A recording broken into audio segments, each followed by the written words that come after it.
জুলাই গণ অভ্যুত্থানের 1 বছর হয়েছে।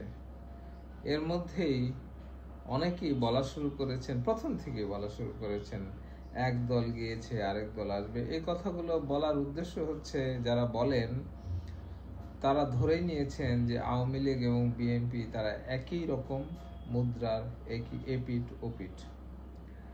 সম্প্রতি তারা মাঝে মাঝে সুযোগ পেয়ে যান, একটা দুটা ঘটনা ঘটে এবং তারা বেশ কিছু পয়েন্ট পান এবং সেই বেসিসে তারা কথা বলেন। তাদের হাতে আরেকটা সুযোগ দিয়ে দেওয়া হয়েছে সম্প্রতি, সেটি হচ্ছে যে নৃশংসভাবে পুরান ঢাকায় পাথর নিক্ষেপ করে একজন হত্যা করা হয়েছে। সামাজিক যোগাযোগ মাধ্যমে এর একটা প্রভাব পড়েছে এবং সাধারণ মানুষ এটি নিয়ে কথা বলছে। এই সুযোগটাকে অনেকেই কাজে লাগাচ্ছেন। কেউ কেউ বলছেন বিএনপি যদি ক্ষমতায় আসে তারা এমনি করবে, কেউ কেউ বলছেন যে এটা বিএনপির কাজ। কিন্তু বাংলাদেশের সাধারণ আইন শৃঙ্খলা পরিস্থিতি বজায় রাখার দায়িত্ব কার? যে সরকার রয়েছে তার। আওয়ামী লীগ সরকার ছিল, তার আগে বিএনপি সরকার ছিল, তার আগে আর্মিদের একটা তত্ত্বাবধায়ক সরকার ছিল, এখন আবার ডক্টর ইউনূসের নেতৃত্বে একটি অন্তর্বর্তীকালীন সরকার রয়েছে। অনেকেই বলেন যে এতদিনের স্বৈরাচারের যে পুলিশ বাহিনী ছিল সেটা ভেঙে পড়েছে। এই সমস্ত কথা যারা বলে তারা আসলে ইনডাইরেক্টলি দেশের ক্ষতি করছে। প্রশাসন, থানা সবই আছে বাংলাদেশে। যদি আপনার নতুন পুলিশ দরকার হয় সেটির সুযোগ রয়েছে। সরকারি বাজেট এত খারাপ অবস্থায় না। আপনি আইন শৃঙ্খলা পরিস্থিতির জন্য বর্তমান সরকারকে আপনার দায়ী করতে হবে। কে ক্ষমতায় আসলে কি করবে, এই ধরনের গল্প যারা বলেন তারা আসলে স্বৈরাচারের দোসর, আর কিছু নয়। আপনাদের মনে রাখতে হবে যে মানুষটিকে হত্যা করা হয়েছে, কারা হত্যা করেছে সেটি ভিডিও ফুটেজ আছে এবং তাদের বিচার করা হবে।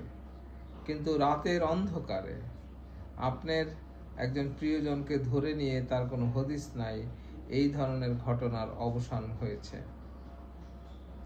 এটি আপনাদের মনে রাখতে হবে যে যারা এই কথাগুলো বলেন যে আগের স্বৈরাচার সরকার এবং বর্তমানে যা হচ্ছে তার মধ্যে কোনো পার্থক্য নেই, তাদের একটি ভুল রয়েছে। সেটি হচ্ছে আগের সরকার যে কোনো মানুষকে গুম করতে পারত। সেই জিনিসটির অবসান হয়েছে এবং আমি আশা করি চিরতরে অবসান হয়েছে। কিন্তু যে ধরনের ঘটনাটি ঘটেছে 2 দিন আগে, সেটি কারো পক্ষে কল্পনা করা হয়নি যে এই ধরনের স্বাধীন দেশে এই ধরনের ঘটনা ঘটতে পারে। আমি তো কল্পনাও করিনি যে একটা স্বাধীন দেশে, স্বৈরাচার মুক্ত দেশে কিভাবে এই ধরনের ঘটনা ঘটে। এই জন্যে স্বরাষ্ট্রমন্ত্রীর পদত্যাগ করা উচিত। স্ট্রেট পুরান ঢাকায় যে জনঘনত্ব রয়েছে সেই অনুযায়ী সেখানে পুলিশের সংখ্যা কত?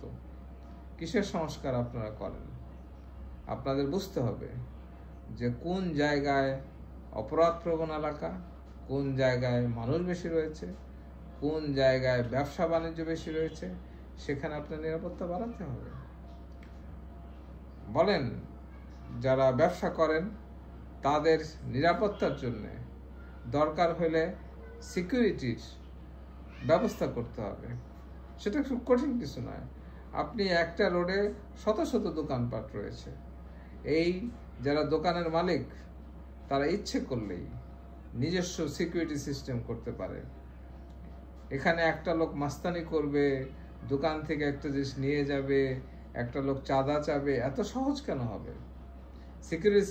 সিকিউরিটি সিস্টেমের উন্নতি করতে হবে এই ঢাকা শহরে। আপনারা এত সংস্কারের কথা বলেন, কিন্তু আপনারা কি একবার গবেষণা করেছেন এই ঢাকা শহরের নিরাপত্তার জন্য কতজন টহল পুলিশ দরকার? এই ঢাকা শহরের ব্যবসা বাণিজ্যের নিরাপত্তার জন্য কোন কোন জায়গায় পুলিশের ছোট ছোট স্টেশন দরকার? পুলিশের তাৎক্ষণিক রেসপন্সের জন্য। একটা মানুষ আরেকটা মানুষকে মারছে, ঘটনার পরে পুলিশ আসবে কেন? ওই সময় কেন ব্যবস্থা নেওয়া যাবে না? এই কারণে আপনাদের এখন ভাবতে হবে, যেই সরকারে থাকুক, পুলিশকে সংস্কার করতে হবে, পুলিশের জনবল বাড়াতে হবে, এবং পুলিশ যে কোনো অপ্রীতিকর ঘটনা ঘটার সাথে সাথে যাতে তা প্রতিহত করতে পারে সেই ব্যবস্থা করতে হবে। এবং সামাজিকভাবে একটা মানুষকে মারা হচ্ছে, আর মানুষগুলো কেন তাকে নিবৃত্ত করবে না, এই সামাজিক আন্দোলন তৈরি করতে হবে।